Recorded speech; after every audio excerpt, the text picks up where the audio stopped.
We're talking about the fact that most people see what they expect to see, what they want to see, what they've been told to see, what conventional wisdom tells them to see, not what is right in front of them in its pristine condition.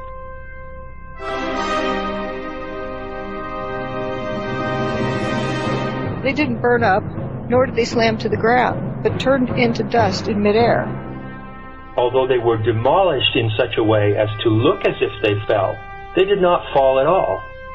The buildings, in fact, mostly turned to dust before they hit the ground. You see the steel falling in midair, trailing dust. It's not hitting anything as it's flying through the air. So why is it turning to powder in midair? It's not pulverization, it's not vaporization. I call it dustification. The buildings turn to dust. Those towers literally disintegrated. They went into dust. How could so much steel and concrete just vaporize? Did it all turn to dust? It's incomprehensible for somebody to see something solid turn into dust. The buildings turn to dust in midair. If you look at it, you can see that.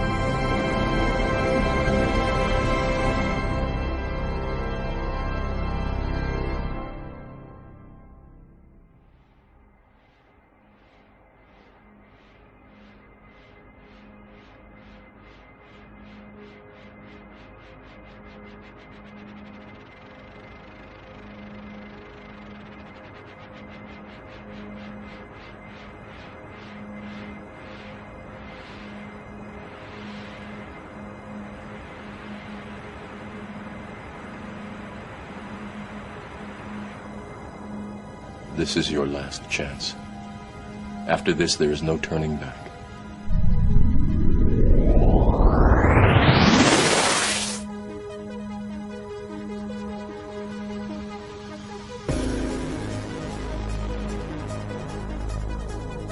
You have a steel beam flying through the air, and it's dissolving as it flies through the air. It's turning into dust, and it's not hitting anything.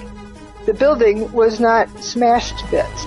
So that's why pulverizing doesn't describe it. No explosions, no heat, no flames. Vaporization implies high heat. If you would have seen the whole building glowing, people would have been blinded by the light. It's very dense dust. It initially blocked out all of the sunlight, 100% of the sunlight, so it was pitch black.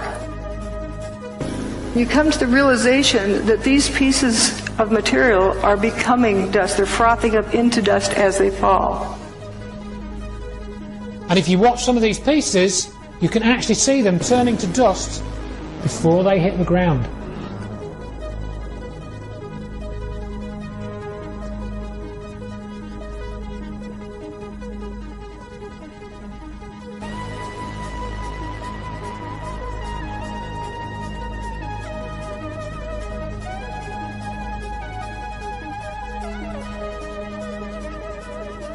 It turns to dust.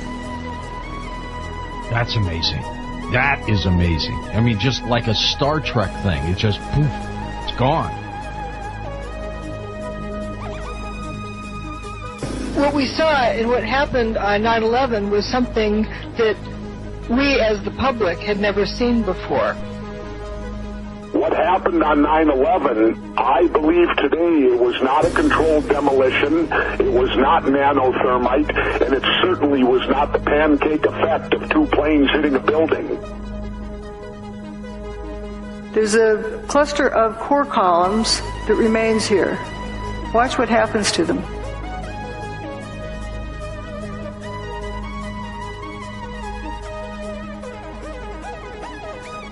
They just faint.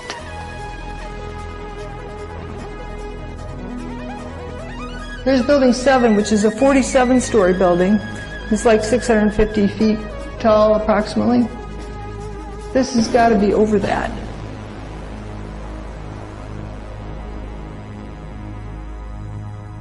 It physically disintegrates in front of your eyes. Not concrete, but steel. You can see all of this just frothing up into dust. And it's also blowing downward. That's about 700 feet tall. If that thing tipped over, it would take out a few blocks worth of buildings. How's it going to go straight down? You got a 700-foot hole in the ground, drop it into?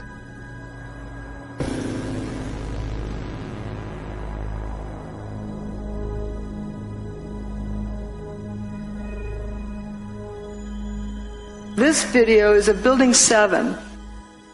Notice it's one face and one face only that has this lather pouring out of it.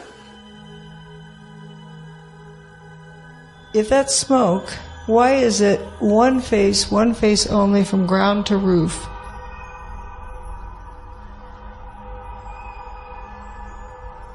That does not look like a fire pouring out a window.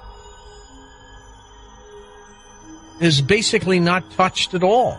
A few little fires in it. I mean, it was weird. It was bizarre. It blew out of one face of the building only, from bottom to top.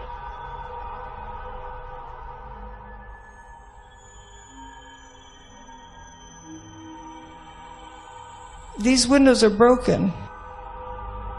If it was smoke from a fire and it really needed to get out, why isn't it coming out these windows? If there's a traffic jam, why does it take the path of least resistance?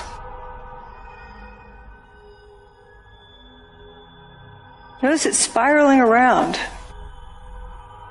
And the wind that day was only like 7-8 miles per hour. It's not pushing out, it's being sucked out, it looks like. And that poured out of the building all afternoon for 7 hours. That's a lot of material. So basically it was disintegrating from the inside. By 5:20 p.m., there wasn't enough mass left to slam to the ground. The walls were like an empty shell. I wonder how many people out there listening to us right now are just dumbfounded, looking at each other.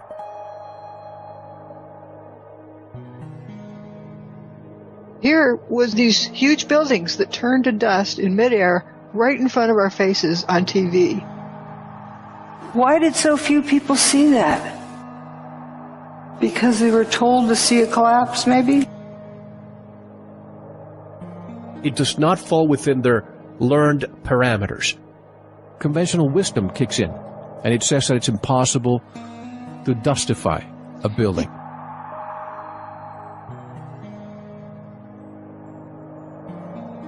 The buildings turned to dust before they even reached the ground. You can actually see this happening. You can watch any of the videos from the news channels. They all show the same thing. We thought we knew what we saw. A plane hitting the building should not turn the buildings into dust. We've got to start looking at this whole situation a lot differently than we have up until now. Free your mind. They just seem to crumble. This is not a theory, and it is not speculation. The proof is staring us right in our face. Can you call that a collapse? The building didn't burn up, nor did it slam to the ground, but turned into dust in midair. The 110-story tower disintegrated in just 10 seconds.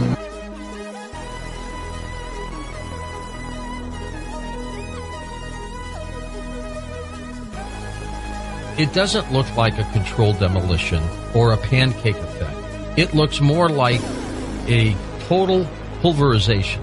And it just seems like it's like a waterfall effect, where it's just dust is just accumulating and piling over on each other. That's not a collapse. And it's not an explosion. It's a building frothing up into powder. This is 110 stories of building turning to dust in 10 seconds. It just seems to turn into dust. The towers did not collapse. They did not collapse. They were turned to dust. The towers were not brought down. but instead were turned into dust. We don't have a word in our vocabulary that describes that. So I've invented a new word, dustification. I kind of define it as the process of turning a solid structure into powder in midair. Dustified. There it goes. Wait a minute, that building's turning into dust in midair. Collapses don't do that.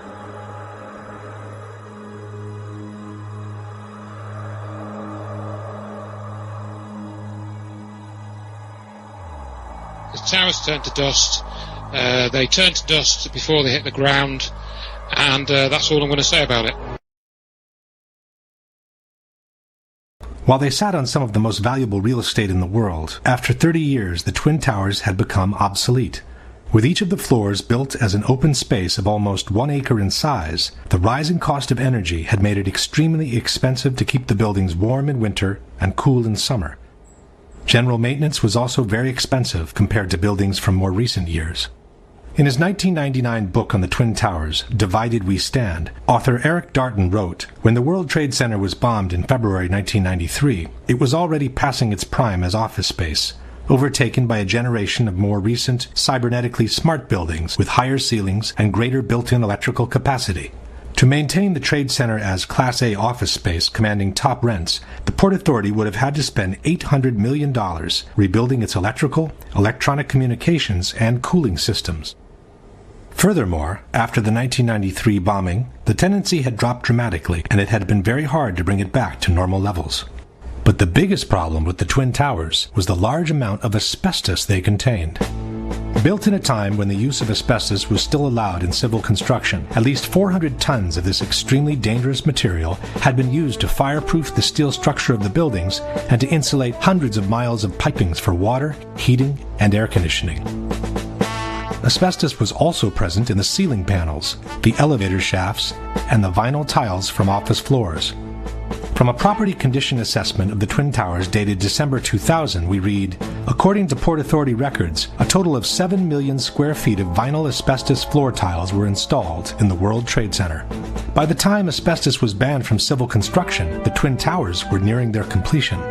Initially, the asbestos was encapsulated, wherever possible, to prevent the particles from being inhaled. But in the 1990s, the regulations grew tighter, and every time a simple renovation was needed, the complete removal and replacement of the asbestos was also required. At the same time, because of the health risk it posed, the cost of asbestos removal and abatement had been skyrocketing. Safety procedures required the areas to be treated to be vacated in advance, hermetically sealed, and kept under negative pressure at all times to prevent particles from escaping outside. Only specialized workers could access the area, wearing airtight suits and respirators. A full decontamination process was required every time they left the area. In the mid-90s, the Port Authority put out different bids for the removal and replacement of the asbestos in a case-by-case scenario. For example, this is a 1995 contract for the installation of 2 low-voltage substations in Towers 1 and 2. One section in the contract listed the replacement of asbestos at floors 41, 42, 75, and 76 in Tower 1 and floors 75 and 76 in Tower 2. Total cost for the asbestos removal and replacement, $868,000. Tower 2, 40th floor. Contract for asbestos removal and abatement. Total cost, $650,000.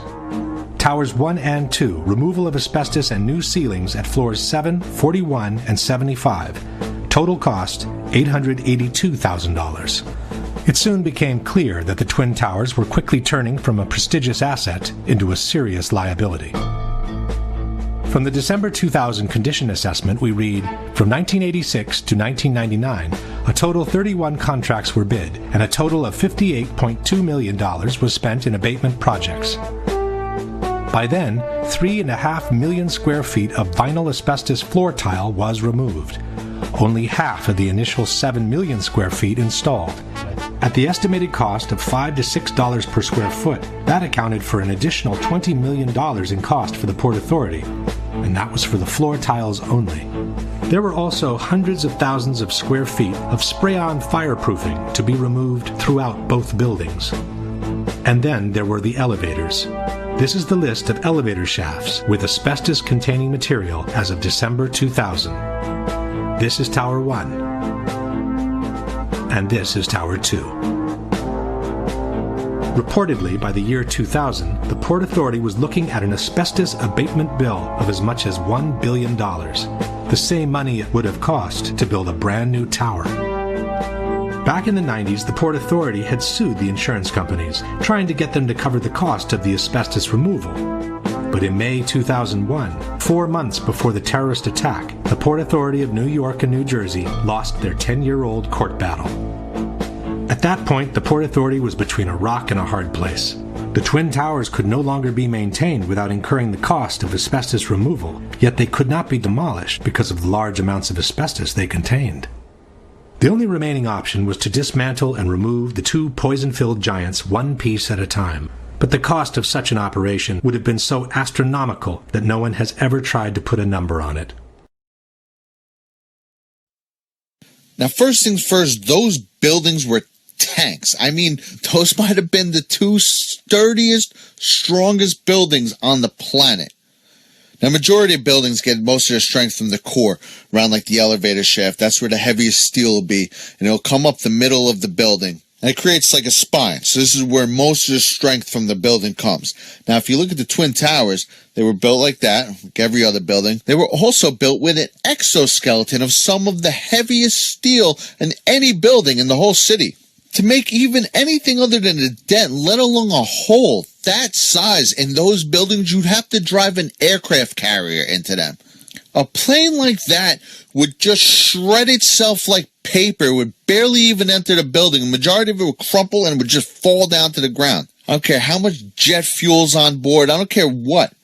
Look at this airplane being scrapped here. Look at this thing going through it like paper.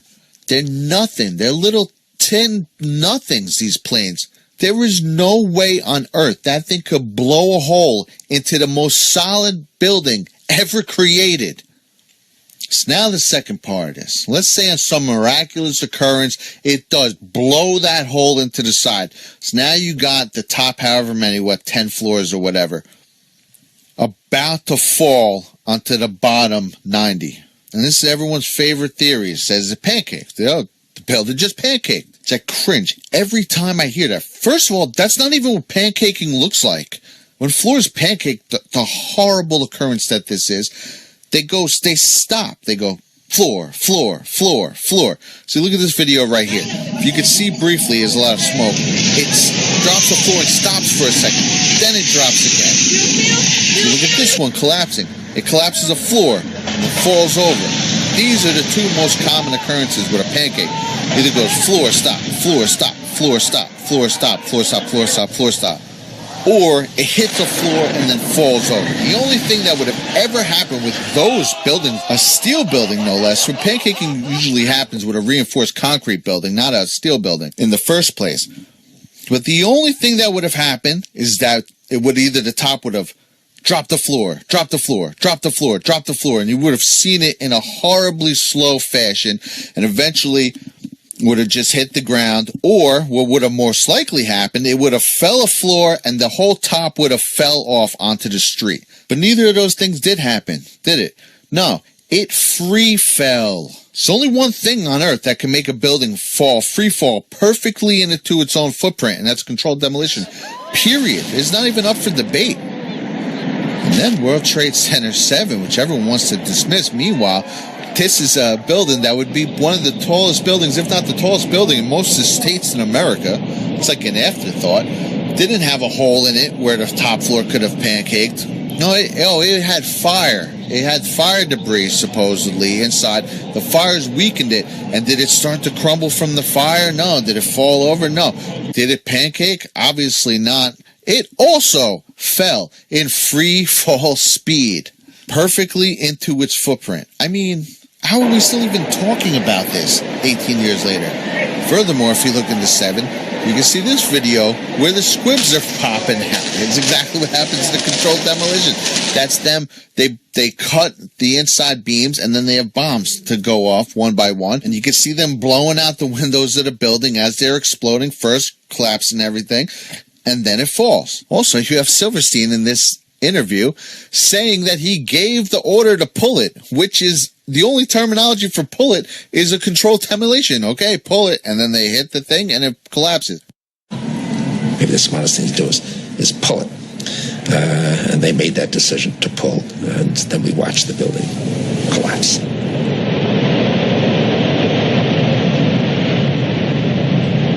So then you have this news station reporting it as collapsed already, so clearly they knew what was going on, when it's right behind her.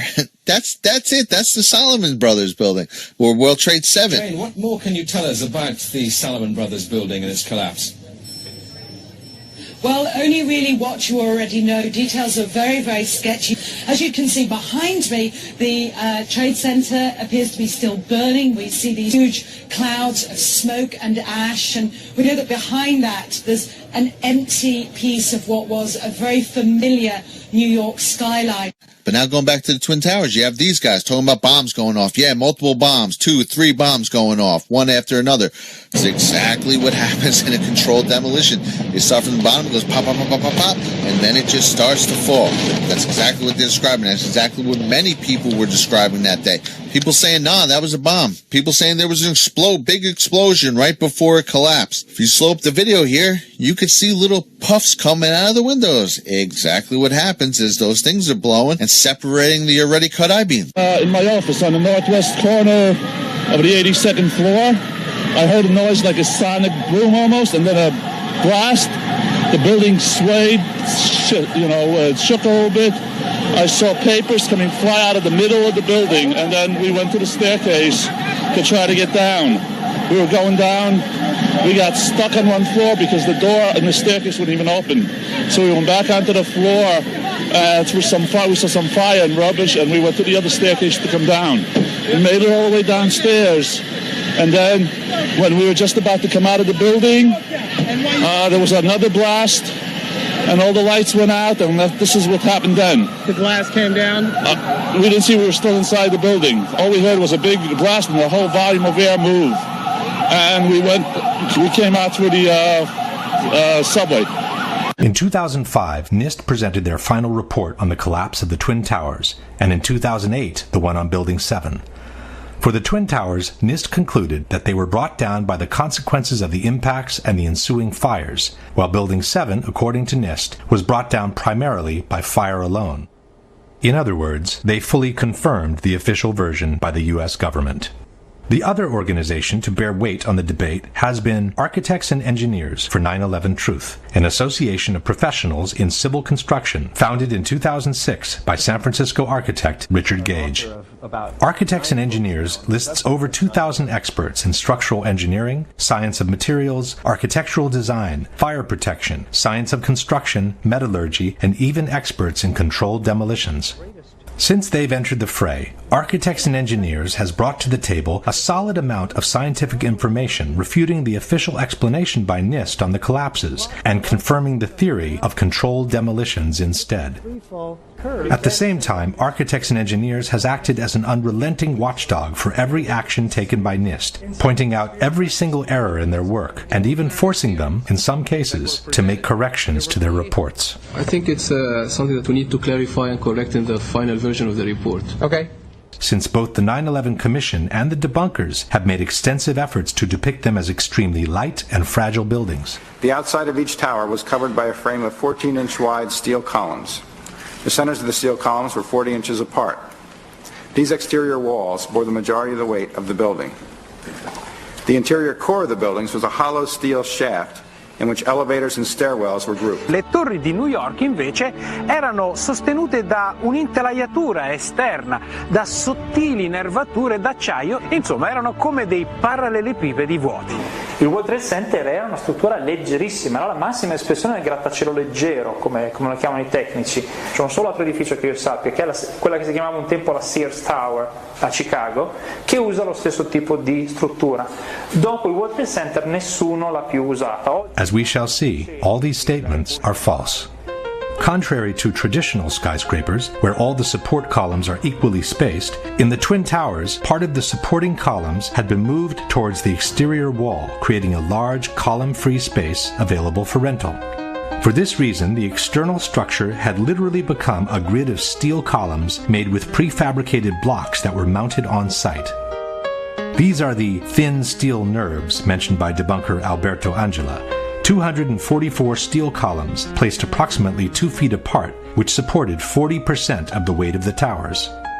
Far from being two empty parallelepipeds, the internal structure was comprised of 47 steel columns, so long and sturdy that a special factory in Japan had to be built in order to assemble them. It was the core structure to support the majority of the weight of the building, 60% of it, and not the external structure. The core structure seen on the left is what the 9/11 Commission has called a hollow steel shaft. This is the same core structure near the base of the tower. The core structure was an actual, extremely robust steel skyscraper built within another skyscraper. The core structure housed the stairs, the elevators, and all other services needed for the functioning of the tower. The inner walls of the core structure were made of simple layers of sheetrock. A long series of steel trusses connected the core structure to the external one and supported the floors. The floors were also prefabricated rectangular pieces covered by a thin layer of concrete. The internal and external structure connected through an umbrella-like structure called a hat truss, which kept together the towers and bound them from above. The idea that this kind of structure is fragile and therefore no longer used after 9/11 is disproven by the new Building 7 built by Larry Silverstein. A strong central structure supports the majority of the weight of the building. Long steel beams support the floors and connect the core structure to the external one, allowing for a large column-free space in between, a very similar concept to the one used in the Twin Towers. Most importantly, the debunkers forget to mention that the Twin Towers were built with a structural redundancy of 3 to 5 times the weight they were meant to support. This structure was capable of holding 3 to 5 times the weight. These buildings are built to handle several times the load above them. So those perimeter columns could handle 5 times the load above them, and the core columns could handle 3 times the load above them. In addressing the solidity of the Twin Towers, the Massachusetts Institute of Technology stated that its 244 perimeter columns made it one of the most redundant and one of the most resilient skyscrapers. On the same subject, the architectural firm of Roth & Sons wrote, "The building as designed is 16 times stiffer than a conventional structure. The Virendeel trusses would be so effective, according to the engineer's calculations, that all the columns on one side of a tower could be cut, as well as the 2 corners and several columns on the adjacent sides, and the tower would still be strong enough to withstand a 100-mile-per-hour wind." John Skilling, the structural engineer who designed the Twin Towers, stated, "Live loads on these perimeter columns can be increased more than 2,000% before failure occurs." In particular, the Twin Towers were designed to sustain the impact of a large airliner traveling at 600 miles per hour and still remain standing. Interviewed in 1993 by the Seattle Times, John Skilling stated, "We looked at every possible thing we could think of that could happen to the buildings, even to the extent of an airplane hitting the side. Our analysis indicated the biggest problem would be the fact that all the fuel from the airplane would dump into the building. There would be a horrendous fire, a lot of people would be killed, the building structure would still be there." And it was. After the impacts, both towers remained standing, showing no major effect on their stability. Furthermore, NIST has confirmed that the initial jet fuel fires themselves lasted at most a few minutes. This means that from that moment on, the only available source of fuel for the fires was common office furnishings. And, as we know, regular office fires are not hot enough to affect the stability of a steel structure. No steel frame high-rise building has ever collapsed due to fire. In over 20 years, I have not seen, until recently, a protected steel structure that has collapsed in a fire. These kinds of designs have performed extraordinarily well over history. In fact, until this occurrence, no building had fallen down because of fire. Furthermore, NIST estimated the combustible fuel loading was somewhat lower than found in prior surveys of office spaces. The number of interior walls, and thus the minimal amount of combustible interior finish and limited bookshelf space account for much of the differences. There was no reason for the towers to collapse at that point.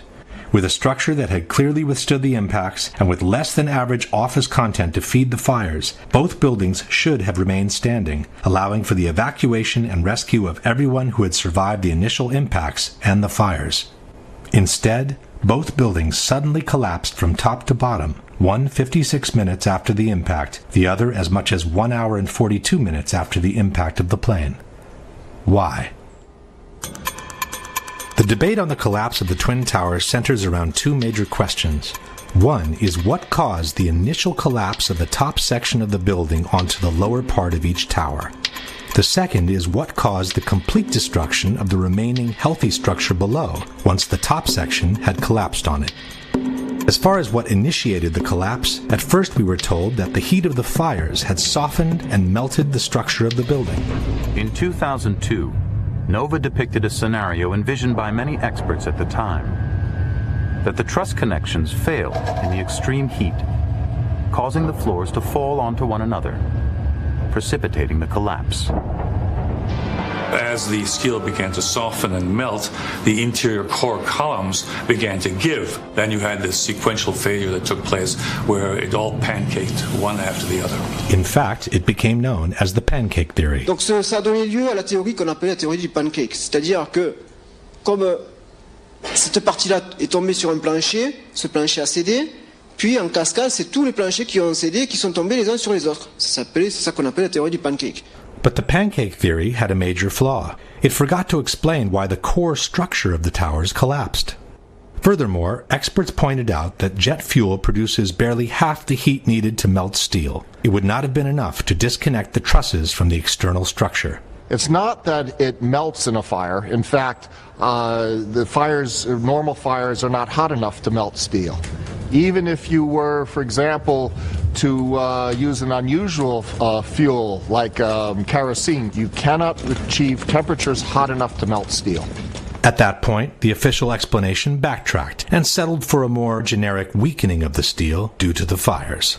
You don't need to melt the steel columns, you just need to start weakening them.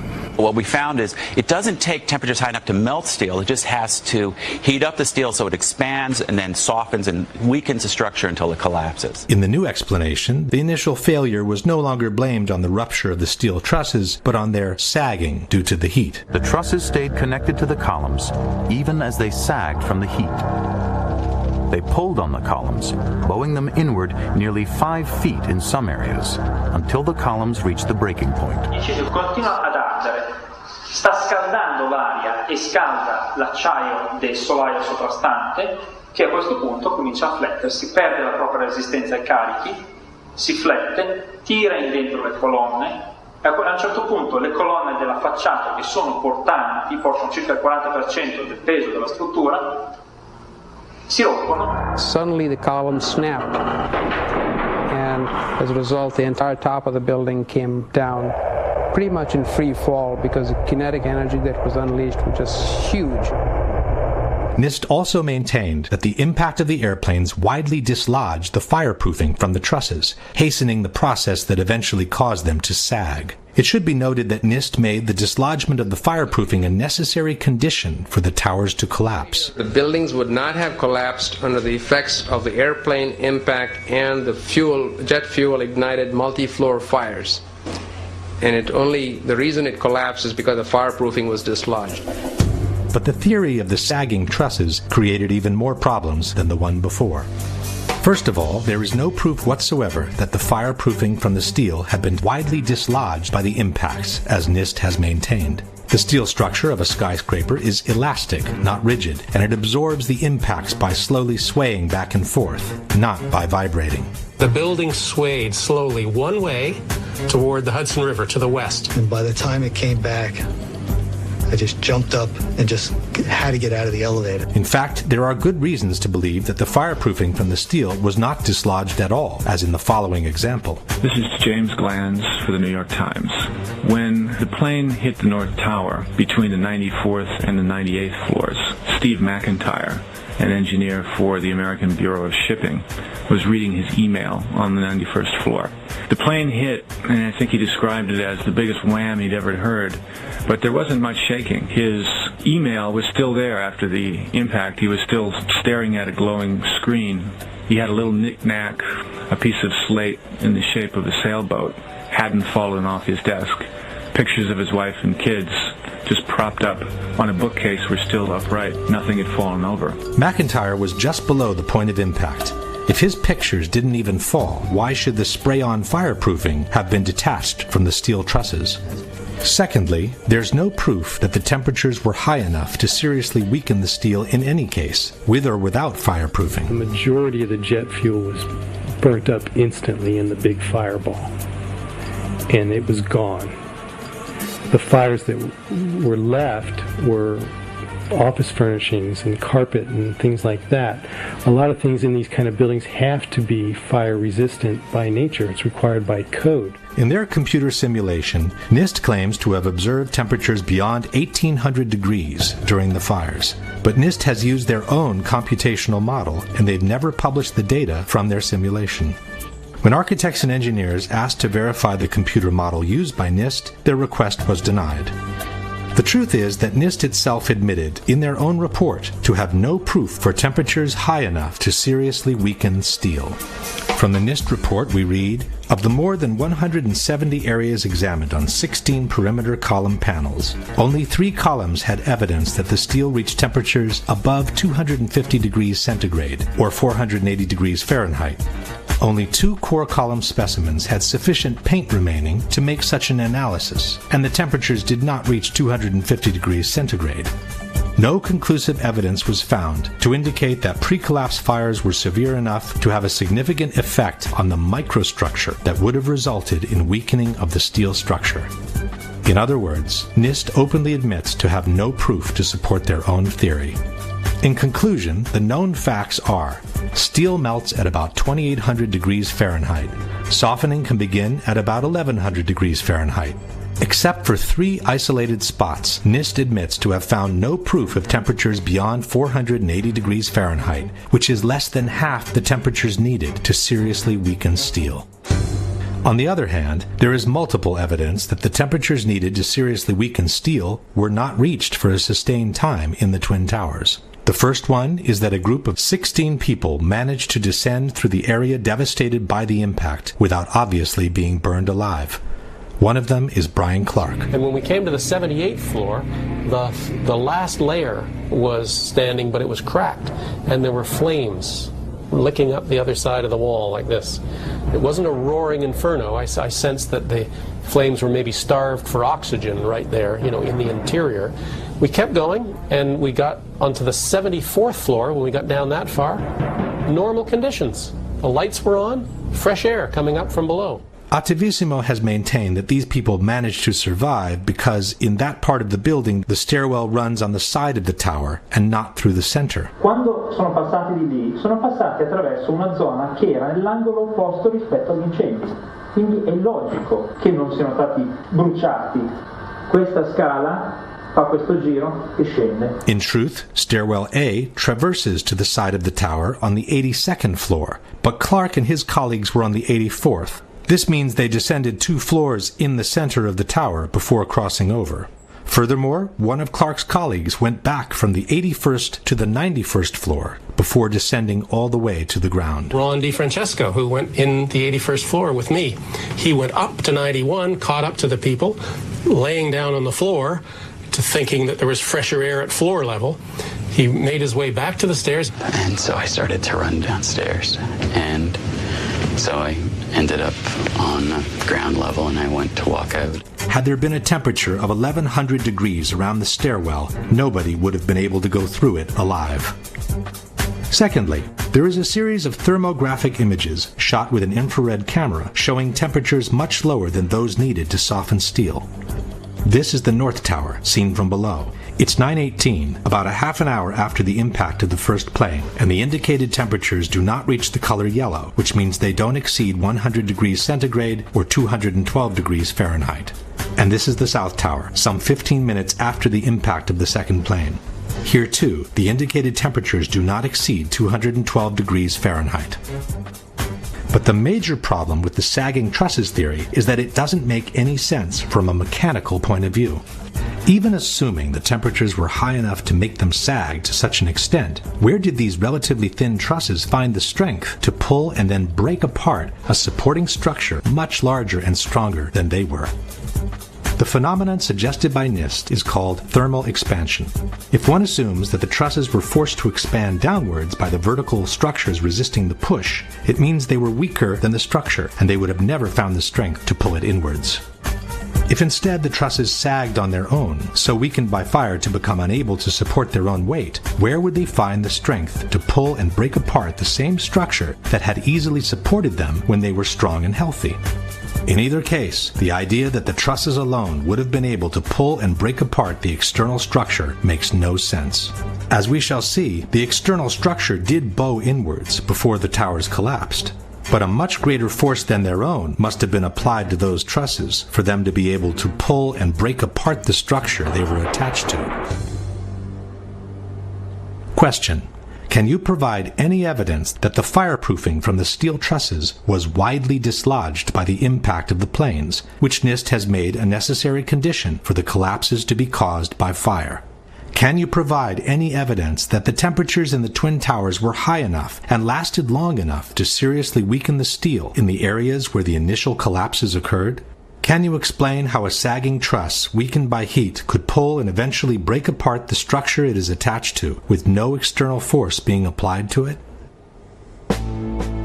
If the explanation by NIST on what caused the initial collapse seems seriously flawed, their explanation on what caused the complete destruction of the towers does not exist.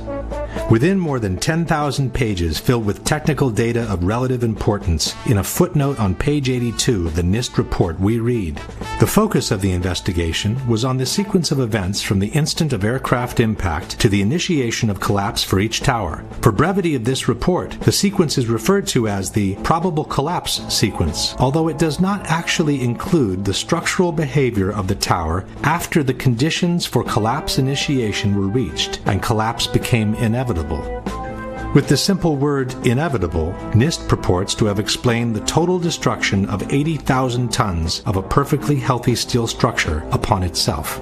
The area below the damage zone where the planes flew in and where the fire was, that area below that, those 80 or 90 stories, 80,000 tons of structural steel was not damaged in any way.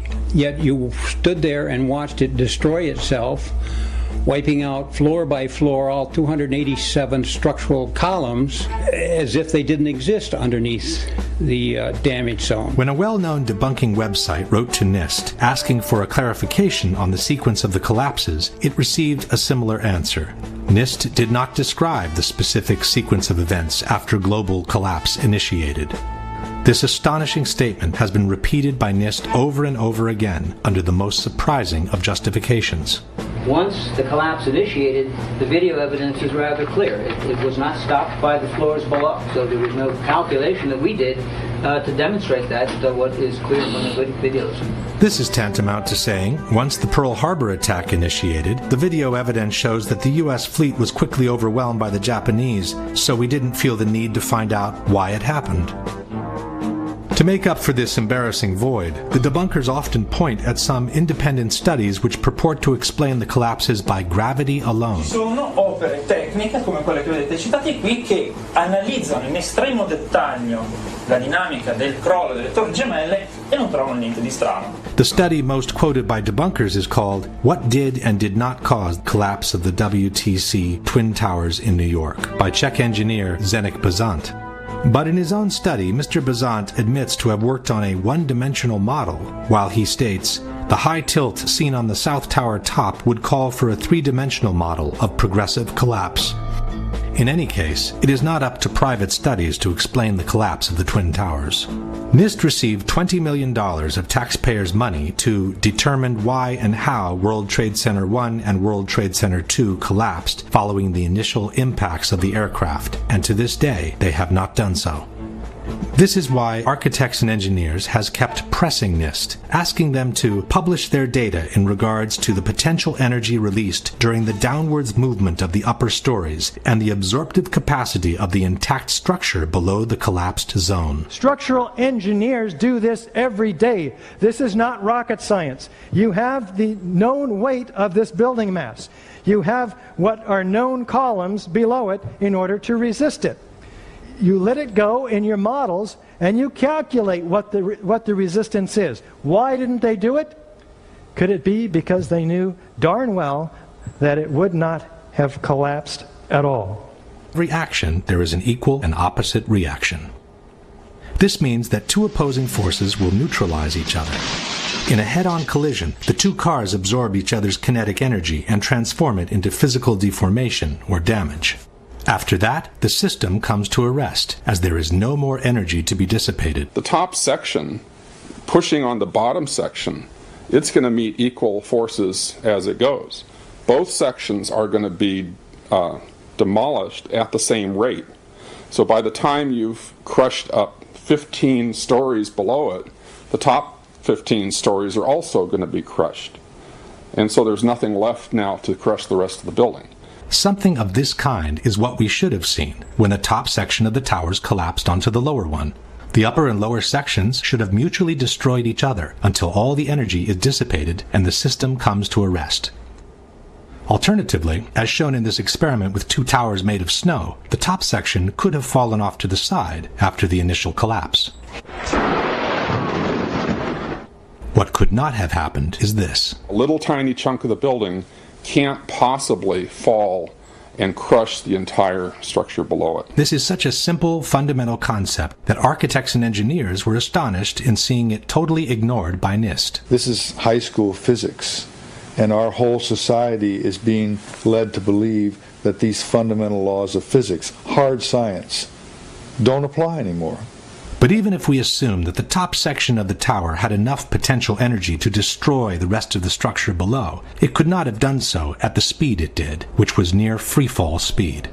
That would have violated an even more important principle in physics, known as the law of momentum conservation. This law states that the total energy within an isolated system must always remain the same.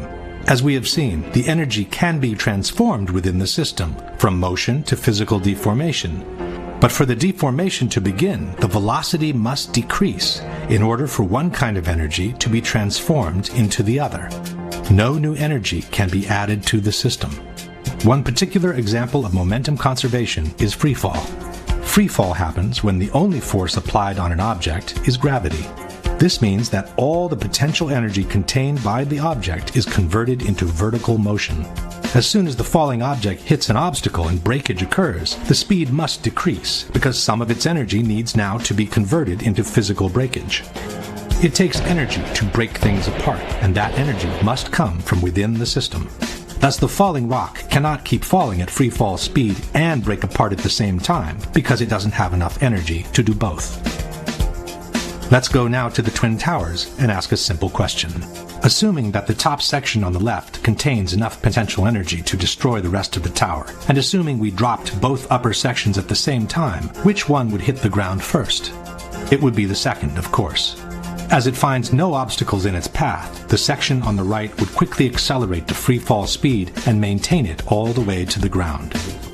The section on the left instead needs to use some of its energy to destroy the structure below, so it could never achieve free fall speed. In the case of the Twin Towers, however, both upper sections fell with an acceleration close to free fall speed, as if their path had been practically free from obstacles. It took each tower between 10 and 12 seconds to collapse to the ground, while an absolute free fall time would have been 9.2 seconds. In other words, both upper sections of the towers found enough energy to destroy 80,000 tons of healthy structure below, while accelerating to near free fall speed. This is, as we have said, absolutely impossible by gravity alone. The law of momentum conservation won't allow it. A building cannot do free fall with a huge steel structural system in place to support it. The Twin Towers could not have come straight down through the resistance of 80,000 tons of structural steel at the speed of practically free fall. That just would not happen. If in fact it actually hit and made an impact, it was effectively crushing anything, pushing hard on this core structure below it, the core structure is going to push back equally hard. And that's what's going to cause the top section of the building to slow down. As energy is drained away from the system to deform those members, it would slow down the descending mass and cause a descent at less than free fall speed. There is only one way for those buildings to have collapsed at the speed they did. The buildings fall at a speed which can only occur if the structure has been removed, the vertical structure. The same Shyam Sunder from NIST has acknowledged that free fall can only be achieved with the absence of a structure below. Free fall time would be an object that has no structural components below it. But what could have removed the supporting structure below, since the falling section didn't have any extra energy to do so? The fact that it's coming down at free fall says all of the energy is being used to just make it go straight down, which means it's coming down through itself and not breaking up the building as it goes. Something else has to be clearing the way. There is only one known way to allow that kind of acceleration while removing the supporting structure. A building cannot do free fall without it being blown up. That's the only way it could come down at free fall. The only way that a building can accelerate as it collapses is by having pre-engineered, precisely timed, and precisely placed explosives. In other words, controlled demolition. Bill Cooper said, it was either June or July of 2001, that they're going to have a major event and blame it on Osama bin Laden. Never mind that he was curiously killed in his own driveway 1 month after 9/11. Never mind the fact that the FBI director at the time was Robert Mueller, who was appointed only 1 week before the attacks, who was the person who reported on weapons of mass destruction in Iraq. You know, oh, your leftist hero, Robert Mueller, who then did an investigation into it that went on for years and led nowhere. Surprise, surprise. But all that aside, right now, just talking about these buildings, the only things that I can add to the conversation is that those were the strongest buildings, two of the strongest buildings ever built. A plane would be like paper to them. It would never even penetrate it, let alone explode 2 full floors of it. That this is not even what a pancaking building looks like, and would never fall like this. This building was an absolute tank. So in my personal opinion, these were absolutely rigged for demolition. I remember at the time, there was one of the big things that was going around here, which you could imagine, the volume of stories around here, it got to be 1,500 times the amount of anywhere else in the country. And one of the ones that always stuck out in my mind were a lot of people who worked in the Trade Center were coming out and saying that they were like, as they were leaving at night, you know, people would be coming in, and there was just times for months at a time where they'd always see these people as construction workers going up to work late at night, or a lot of them, I think they were saying they looked like electricians or leckies or whatever, that whole year leading up to that. And another thing, now I don't know if anyone works in the city, well, Manhattan, I don't know about other cities, but there's always food carts on every corner. Everywhere you go, don't matter. You can get a bagel on the corner in front of your job. Egg sandwich, whatever. There's always these food carts every single morning, these breakfast carts. That morning, they were all gone. They got the word that something was going to happen here. You know, Larry Silverstein canceled his meeting. Every morning he had a meeting at Windows in the World. Oh, but that day, his wife made an appointment for him to go to I think it was like the skin doctor or something. Yeah, right. Okay. That particular morning, because I have light-colored hair and fair skin, and an annuity to the dermatologist. My wife, God bless her, had made an appointment for me at the doctor. And I remember dressing to go to the doctor. And finally saying to my wife, I said, sweetheart, I've got so much to do downtown. I got to cancel this. I've got to go downtown. And she said, "You're not going to cancel this appointment. You're going to the dermatologist."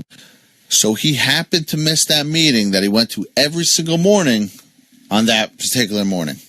It had also come down just before he bought those that a whole bunch of asbestos had to be removed, which was an insane amount of money. It would have been impossible. He would have had to take the buildings down and shut them down or something. And here you have a FEMA worker being interviewed about the horrors that he's helping to clean up in the city, and he states that he arrived the night before 9/11. To be honest with you, we arrived on late Monday night and went into action on Tuesday morning. And not until today did we get a full opportunity to work the entire site. So let's just think about this for a second. FEMA arrived in New York Monday night before the attack. This was 100% a planned attack. This guy's doing this interview on Wednesday, September 13th. He talks about arriving Monday night, goes through Tuesday, and then mentions Wednesday. So he didn't mess the days up. They were there the night before, ready for this event. What was happening in this classroom on the morning of September 11th? Well, they were having the whole class recite kite, hit, steel, plane. Get ready, kite. Yes, kite. Get ready, hit. Yes, hit. Get ready, steel. Yes, steel. Get ready, plane. Yes, plane. Get ready, must. Yes, must. Go to your speaker reader up from under your seat. Open your book up to lesson. Oh, there's George Bush. And there's him getting told that the country is under attack. Right after the class recites kite, hit, steel, plane. Where is all the rubble? There's no debris. Where the hell did these buildings go? Yeah. You're talking about 110-story buildings that fucking evaporated. Where did the towers go? When the towers went away, there was no S wave or P wave. It was only a surface wave. And you get that when you lift the buildings off the ground. You no longer have that weight there. It's gone.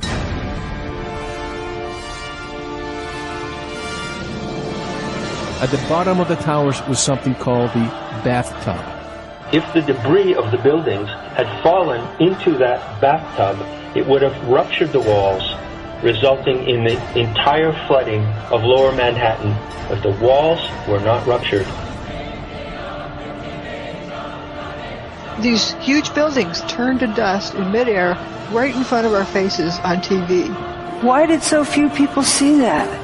It's incomprehensible for somebody to see something solid turn into dust. Free your mind. The dust was hitting people, and people were not burning. Obviously, the dust was not hot. Dust cloud rolls out, and it leaves behind people covered with dust, not burned bodies.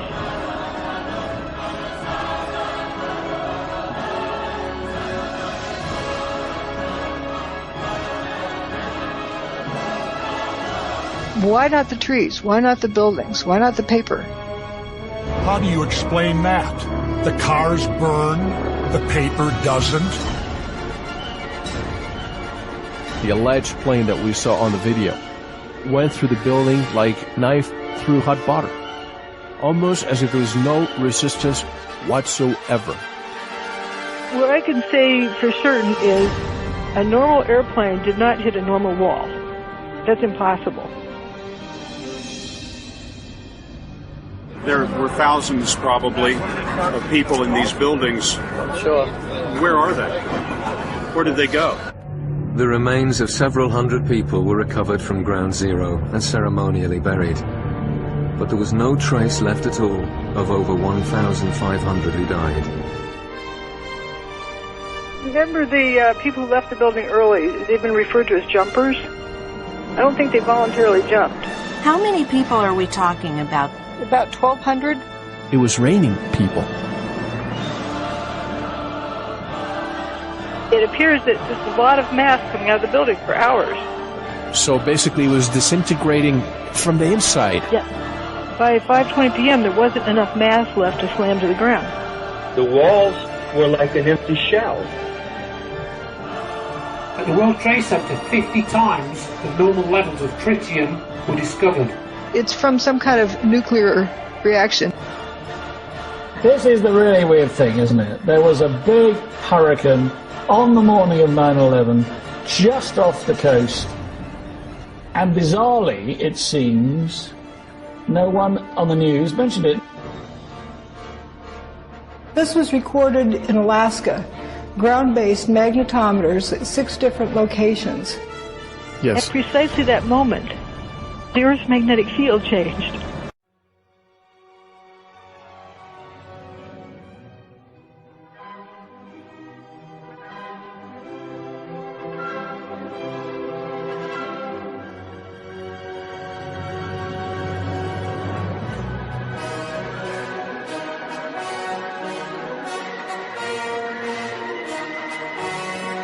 Where did the towers go? It's undeniable that the buildings went away. Where is all the rubble? It seems so flattened. If they had collapsed to the ground, you'd have a pile of debris that would correspond to 210-story buildings. That didn't happen. Where did the towers go? There ain't enough rubble. I mean, where are they? There's no debris. You just can't account for the missing material. Engineers at the firm that built the building's best guess to account for the missing 1,200 feet of material from each tower is that large portions simply vaporized. Now look at those pictures just hours after the event, and there was nothing there. You had a little bit of rubble, but you didn't have 210-story buildings piled up there. That's the part that's crazy. It's just that's all that's left. People who have been right down next to the base of what was the trade towers say there's virtually nothing left. Maybe a few flights of stairs, a few stories of one of the buildings. 110 stories at ground level. 110 stories at ground level. I've got a picture of Building 7 in the background still standing and fuming away. It went away at 5:20 that day. So we know it's before 5:20 on 9/11. You're looking straight over from West Street, and you should see a 110-story building blocking your view. But there's just nothing there, right down to the ground. There's an ambulance that was parked in front of Tower 1 on West Street. Okay. And Tower 1's not there anymore. But the ambulance is there. That should have been obliterated too, don't you think? Why isn't the ambulance crushed? It's obvious there's a big lack of material there. The north tower is right here. You see, you just have that shell of the facade there.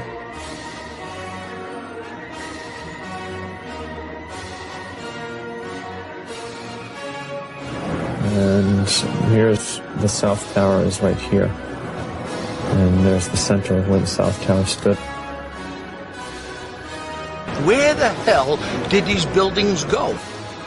That's the all that's standing of the Twin Towers right now in the background. That's all that's standing. That's it. That's all that's left. Every building with the WTC prefix was destroyed that day.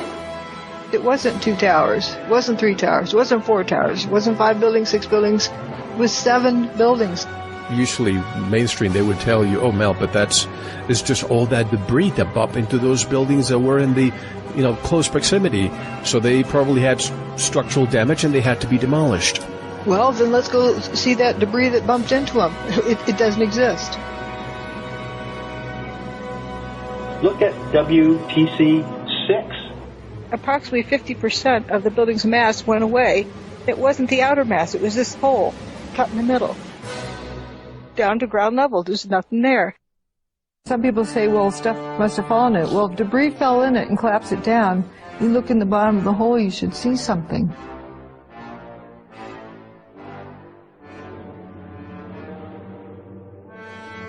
There wasn't much of anything left of the building. You don't see toilets, you don't see desks, you really don't see anything. Nothing that you would recognize as being part of something in an office. Aside from huge pieces of twisted steel from the towers, there was little that was recognizable in the debris. No one had ever seen anything like it. I mean, you didn't find a shard of glass, anything that looked like would be used by a person. You just didn't see it. All there was powdered debris and metal. We're talking here about 43,600 windows, 600,000 square feet of glass, 200,000 tons of structural steel, 5 million square feet of gypsum, 6 acres of marble, and 425,000 cubic yards of concrete, turned in good part into a cloud.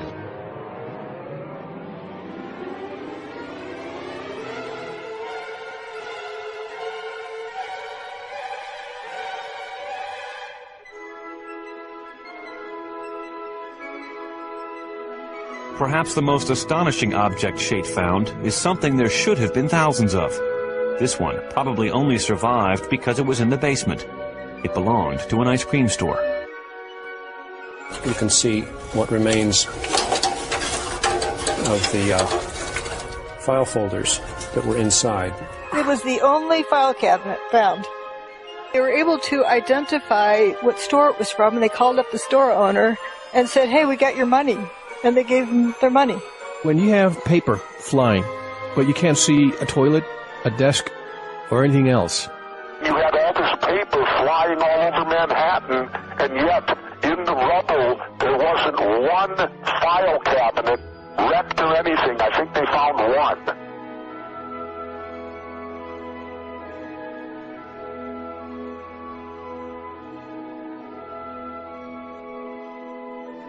The most amazing part of it is those two little pimples where there's an arrow that points that people survived here. And that's like right under the tower. Mickey Cross feared they would all be dead before anyone found them. I had no idea what was over us. I'm thinking 110 stories. How much rubble that is, how, if they start pulling it apart, how long would it take for them to get to us? They assumed they were buried under such debris that they'd be dead by the time anyone found them. But then the strangest thing happened. This beam of sunlight came right in on us. After the dust settled, they looked up and saw blue sky. I'm like amazed now. It's a 110-story building above us, and I'm looking up at the sun. The descriptions they gave were not of a building falling on top of them, or not of bombs exploding around them. It wasn't high heat. They didn't get cooked. They didn't get squashed. I looked up and said, "Guys, there used to be 106 floors above us, and now I'm seeing sunshine. There's nothing above us.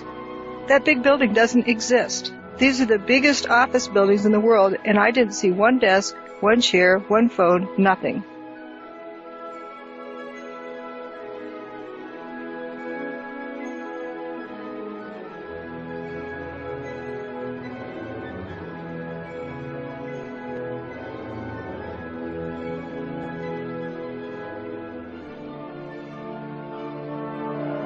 There's nothing much left. There's a few beams here and there, a few columns, but it's pretty much at ground level. Where did the towers go? Where did the towers go? Where did the buildings go?